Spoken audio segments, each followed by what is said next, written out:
Another day, another mini vlog. Pagkagising nga namin ni Kuya Tantan, ang bumungan ga agad sa kanya ay itong ang binili ng kanyang tito ng mga laruan. Tuwang-tuwa nga ang kuya dahil may bago nga siyang laruan at syempre may bago din naman siyang sisirain. Char!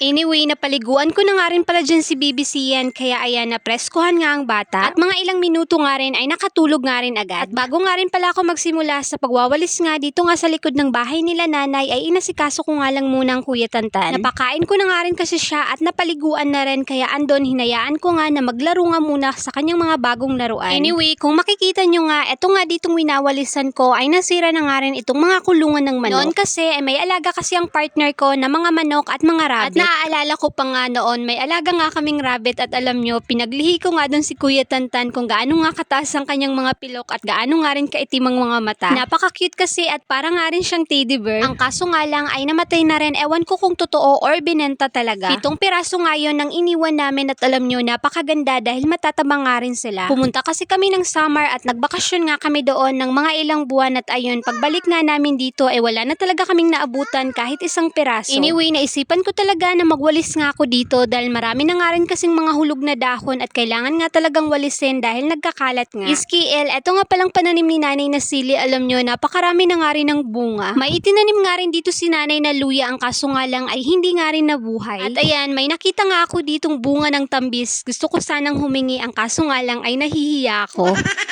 Napaka-presko nga ditong tumambay dahil mahangin nga rin. Anyway, dumating na nga rin pala itong in-order ko ngang gatas para nga kay Kuya Tantan. Burbrand nga itong mga mema ko at alam nyo, ito na rin kasi ang gusto ni Kuya Tantan. Noon kasi sinubukan namin siya ng Nido at saka Lactom. Ayaw talaga niyang uminom at alam nyo, nasayang nga lang yung isang karton na binili namin. Online nga ako palagi umu-order niyan kasi alam nyo, dito kasi sa amin ang isang piraso niyan ay 100 plus pesos at syempre mamamasahe pa nga ako. Huwag kayong mag-alala kasi bago nga rin pala ako mag-check out niyan, tinitingnan ko kung kailan nga ang expiration yan. 2026 pa naman at patagal pang ma-expired, kaya ayun, nag-check out na nga rin ako para mas mapamura nga ako at mapatipid. Fast forward nga ng kinahaponan nga, ayan, natuyo na nga rin pala yung mga nilabahan ko ang damit kahapon at ayan, tinupi ko na nga rin agad. Kagising pa nga lang pala dyan ng 2 bata at si Kuya Tantan, katapos ko nga rin matimplahan ng gatas, andon, busy na naman sa kanyang bagong laruan. At ayan, si BBC yan, tamang tingin nga lang sa akin habang nagtutupi nga ako nitong mga damit. Tawang-tawa nga ako dyan dahil gusto nga niya ay palagi ko nga siyang kinakausap. Anyway, at ayan, natapos na nga rin pala ako sa pagtitiklop ng mga damit. At isa-isa ko na nga rin palang ibinalik dun nga sa aming lagayan. At ayun lang po muna for today's mini vlog.